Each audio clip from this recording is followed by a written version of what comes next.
Corona के नए variant Omicron को लेकर डब्ल्यूएचओ ने चेतावनी जारी की है। डब्ल्यूएचओ ने कहा है नए वेरिएंट के खिलाफ अगर लापरवाही बरती गई तो जानलेवा साबित होगा। आपको बता दें कि ओमिक्रॉन भारत समेत दुनिया के 59 देशों तक फैल चुका है। ओमिक्रॉन के बढ़ते मामलों के बाद केंद्र सरकार अलर्ट पर है। 24 नवंबर को साउथ अफ्रीका में ओमिक्रॉन का पहला मामला सामने आया था। उसके बाद दक्षिण अफ्रीका में ओमिक्रॉन के मामलों में लगातार बढ़ोतरी देखने को मिल रही है। आज दिल्ली में ओमिक्रॉन का दूसरा केस आने के बाद भारत में ओमिक्रॉन के मरीजों की संख्या बढ़कर 33 हो गई है। देश में बढ़ते ओमिक्रॉन के संक्रमण को देखते हुए सरकार भी पूरी तरह से अलर्ट पर है।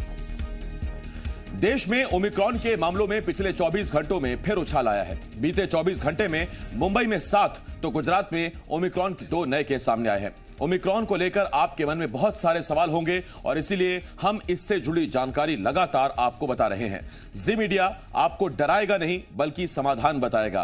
कोरोना के इस नए वेरिएंट के लक्षण क्या हैं, आपको क्या करना है, क्या नहीं करना है, यह सब कुछ हम आपसे लगातार शेयर कर रहे हैं। इसीलिए आपको घबराना बिल्कुल नहीं है, क्योंकि हम सिर्फ ओमिक्रॉन की खबर के जरिए सनसनी नहीं फैलाना चाहते। हम आपको जानकारी देकर आपको सजग करना चाहते हैं और हम मिलकर इस लड़ाई को निडर होकर लड़ेंगे और जीतेंगे।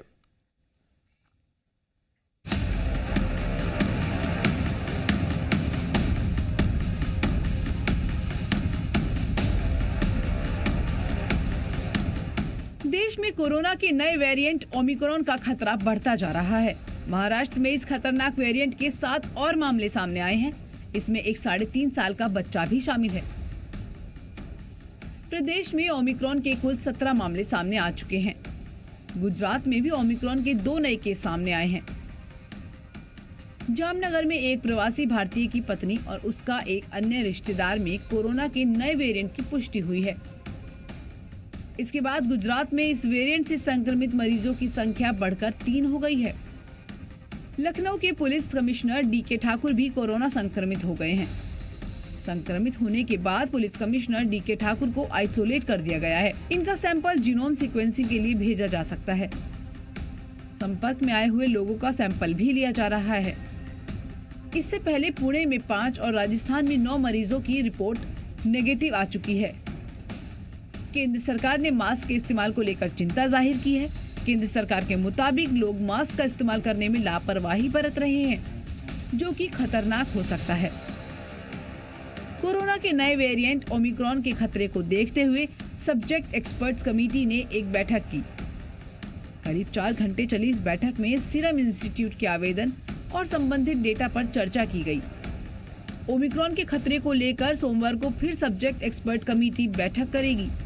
वहीं देश में कोविड के हालात को लेकर आज समीक्षा बैठक भी होने जा रही है। दोपहर 2:30 बजे होने वाली इस मीटिंग की अध्यक्षता कैबिनेट सचिव करेंगे, जिसमें नीति आयोग के सदस्य, स्वास्थ्य मंत्रालय के कई अधिकारी भी शामिल होंगे। इस दौरान ओमिक्रॉन से निपटने के उपायों पर मंथन भी हो सकता है। ब्यूरो रिपोर्ट, जी मीडिया।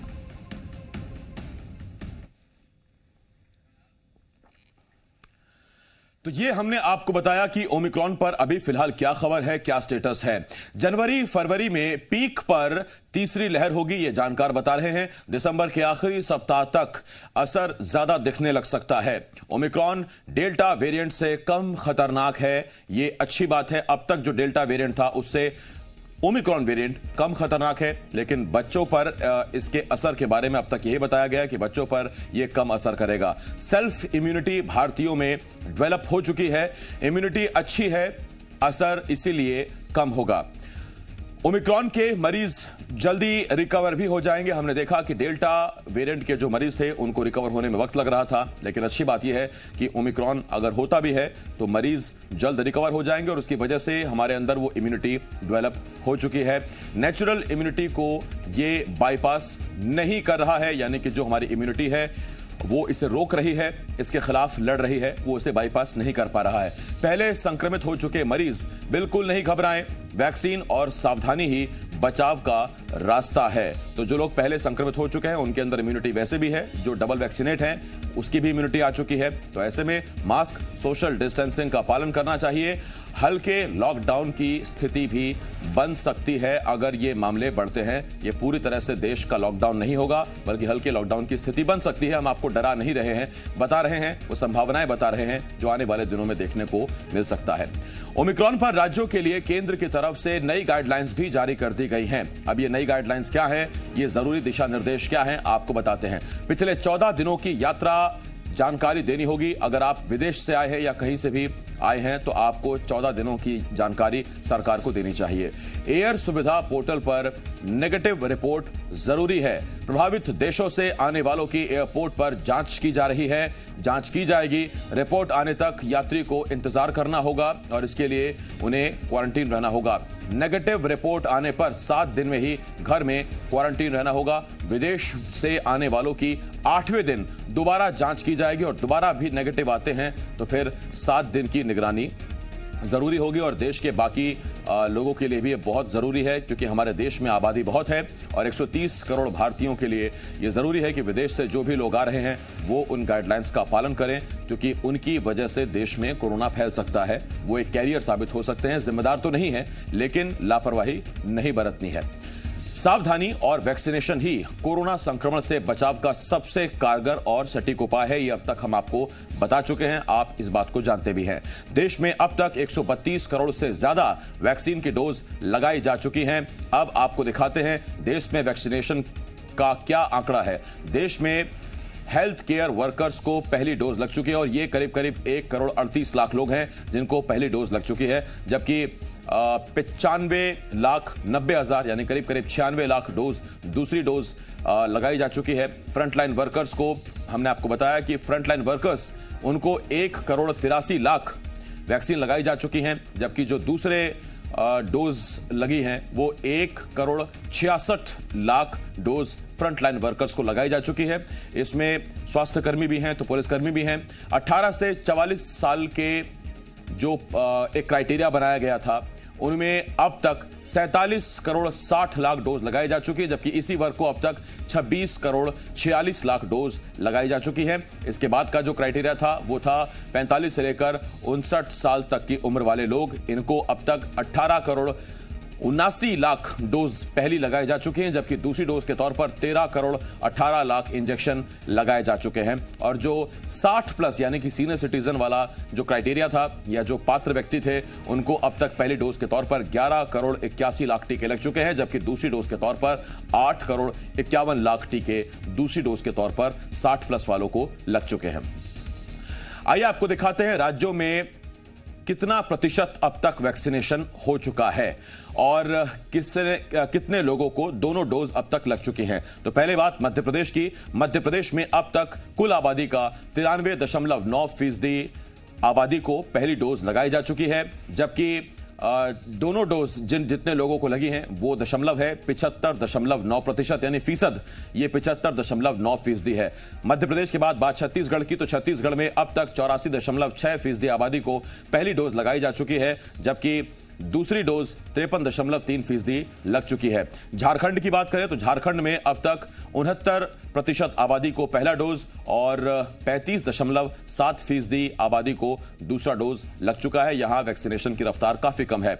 पंजाब की बात करें तो पंजाब में 73.8% आबादी को पहला डोज, तो इसके साथ साथ 36.4% आबादी को दूसरा डोज अब तक लगाया जा चुका है।